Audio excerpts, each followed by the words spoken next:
Itong travel tax, siguro magpapasa ko ng resolution, batas na sisibakin na to.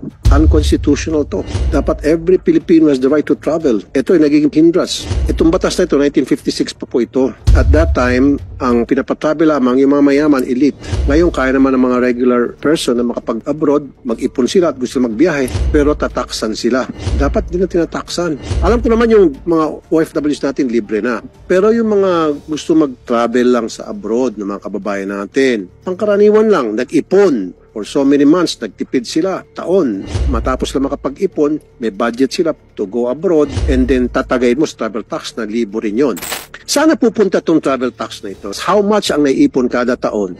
The funds, 50% of that, I think, goes to CHED. A part of it goes to National Museum, and 40% is retained by TIEZA, which is used to fund the tourism infrastructure all over the country. Hindi ko po i-dispute na hindi dapat tulungan yung mga departamentong binanggit mo. Pwede naman tayo kumuha ng budget sa ibang pamamaraan na para mabigyan yung pondo, yung mga nabanggit nyo. What I'm saying is, yung mga gustong bumiyahe sa abroad na dapat ilibre sa travel tax. Kung yung mga nabanggit mo mga agency, mawawala yung amount na yun because of pagtanggal ng travel tax, hanapan natin sa ibang departamento. Lakyan na natin budget nila, tapatan natin yung amount na nawala.